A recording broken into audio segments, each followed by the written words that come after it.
लोगों ने आकर के अपने भावनाओं को व्यक्त किया। उन्होंने बहुत सी अच्छी अच्छी बातें कही मेरे लिए। मैं अपने आप को इस लायक नहीं समझता हूं, लेकिन उन सबको मैं अपनी ओर से अनेक अनेक धन्यवाद देता हूं।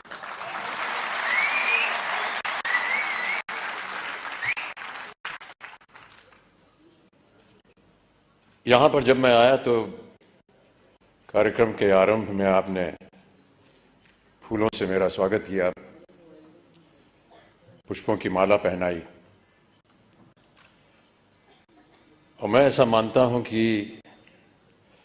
ये जो पुष्पों की माला आपने मेरे गले में डाली, उसे मैं एक वरमाला के तौर पर देखता हूं। और ये जो वरमाला आपने मुझे पहनाई है, इस नाते से मैं आपके परिवार का एक सदस्य हो गया हूं।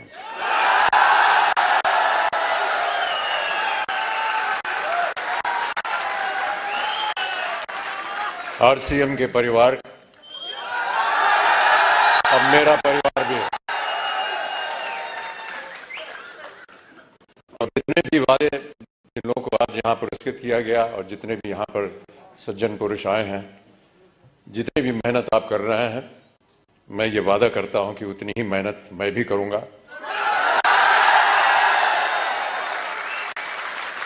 ताकि जितने भी मापदंड लगाए गए हैं, वो चाहे 2500 के हों, 1000 के हों, 2000 के हों, उन सब में मेरा योगदान रहेगा। और जब जब आप लोग चाहेंगे कि मैं उपस्थित हूं आपके सामने, मैं अवश्य यहां पर हाजिर हूं।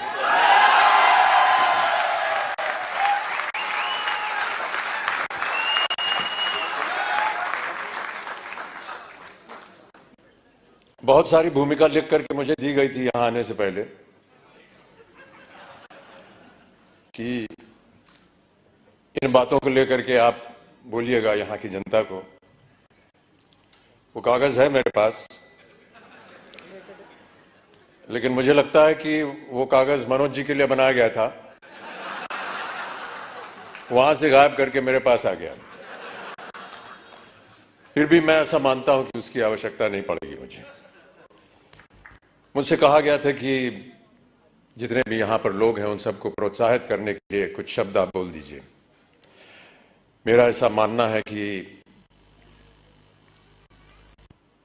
किन शब्दों में आपको प्रोत्साहित करूं? सर, आप एक बार जय आरसीएम बोल दीजिए। जय आरसीएम।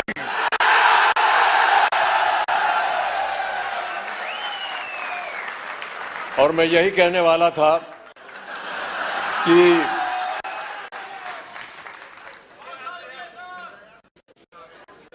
जो आपको प्रोत्साहित करने वाले हैं, वो आपके सामने यहां मौजूद हैं। त्रिलोचन जी ये जीते जागते उदाहरण है इस कंपनी के, और जितने भी लोग इसके साथ संलग्न हैं। कितनी अच्छी अच्छी बातें बताई उन्होंने, संघर्ष की बात की, एक विजन की बात की। बहुत कम लोग ऐसे होते हैं विश्व में जो दूरदर्शी होते हैं, और मेरी नजर में जो लोग दूरदर्शी होते हैं, उनका सम्मान नहीं करना चाहिए, उन्हें ईश्वर जैसा मानना चाहिए। हम और आप तो शायद नहीं देख पाएंगे कि कल क्या होगा, लेकिन इनकी नजर में होता है, और वो देख पाते हैं कि आगे आने वाले दिन कैसे होने वाले हैं। तो इनको एक ईश्वर का दर्जा दिया जाता है। मैं ऐसा मानता हूं कि आप लोगों को एक ईश्वर की तरह त्रिलोचन जी आपके सामने मिले।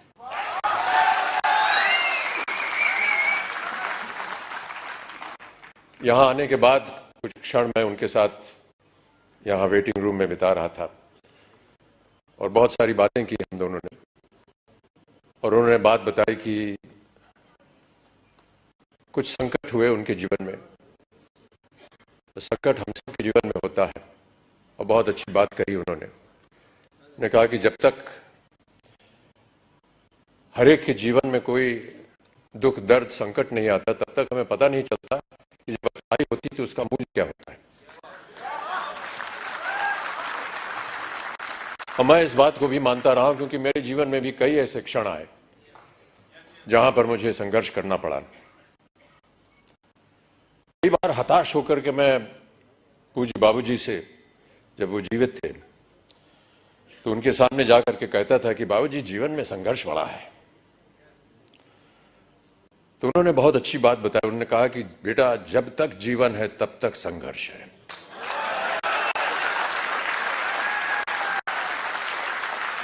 और आप भी मान लीजिए कि आपके जीवन में प्रतिदिन, प्रतिक्षण ये संघर्ष रहेगा। और आप लोगों को वादा करना पड़ेगा कि ये संघर्ष में आप लगे हैं, आगे भी आगे आप संघर्ष करते जाएंगे, ताकि जो भी कार्य आप उठाएं उसमें वो संघर्ष जो है वो नजर आए। जिस दिन लोग आपके संघर्ष को सम्मानित करेंगे, उस दिन आपका पदार्थ जो है वो ऊंचाइयों पर पहुंचाएगा।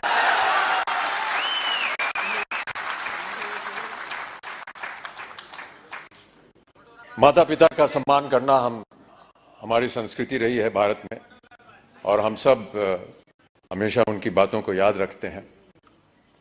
कई बार बाबूजी से पूछता था कि मेहनत करने के लिए क्या करना चाहिए।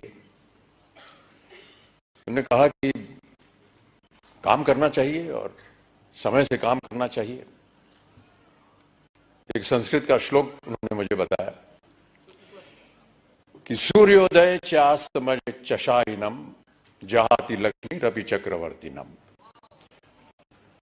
माने ये कि सूर्य उदय होने से लेकर के और अस्त होने तक जो इंसान सोता है, वो चाहे चक्रवर्ती राजा भी क्यों ना हो, उसकी धनराशि जो है वो गायब हो जाती है। तो सूर्य उदय होने से पहले आपको उठना पड़ेगा और न्यूट्री चार्ज को आगे बढ़ाना पड़ेगा।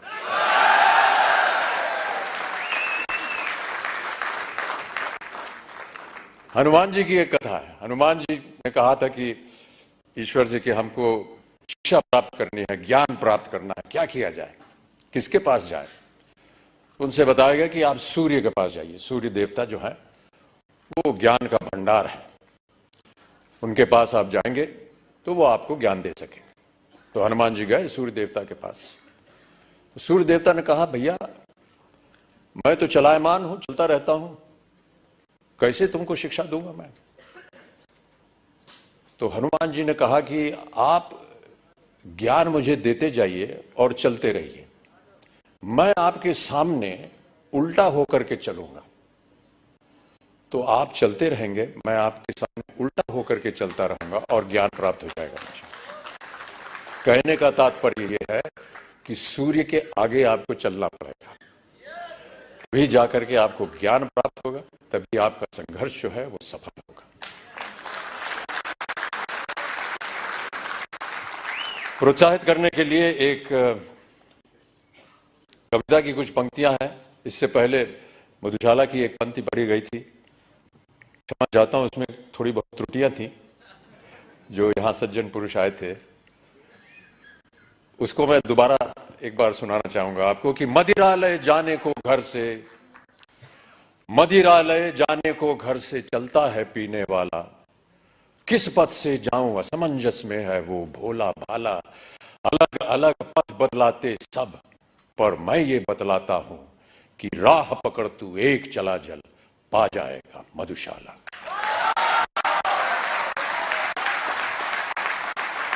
एक और बहुत सुंदर कविता है, उसके कुछ क्षण पढ़ देता हूं आपके लिए। यह है, लहरों से डरकर नौका पार नहीं होती और कोशिश करने वालों की कभी हार नहीं होती। नन्ही चींटी जब दाना लेकर चलती है, चढ़ती दीवारों पर 100 बार फिसलती है। मन का विश्वास रगों में साहस भरता है, चढ़कर गिरना गिरकर चढ़ना न अखरता है। आखिर उसकी मेहनत बेकार नहीं होती, कोशिश करने वालों की कभी हार नहीं होती। तो आपकी कोशिशें हमेशा बनी रहें। आपका सहयोग रहा है। जिनको भी आज पुरस्कार दिया गया है, उनको मैं अपनी ओर से एक खास बधाई देता हूं और उम्मीद करता हूं कि इसी तरह हर कार्यक्रम में आपके साथ जब मैं आऊं तो और भी लोग पुरस्कार प्राप्त करने के लायक हों और मैं उनके साथ उन्हें पुरस्कार दे सकूं, उन्हें प्रोत्साहित कर सकूं। अंत में जाने से पहले बाबूजी की एक और कविता की कुछ पंक्तियां आपको सुनाना चाहूंगा। इस कविता का शीर्षक है अग्निपथ। अग्निपथ बाबूजी ने लिखी थी उस जमाने में जब भारत अपनी स्वतंत्रता के लिए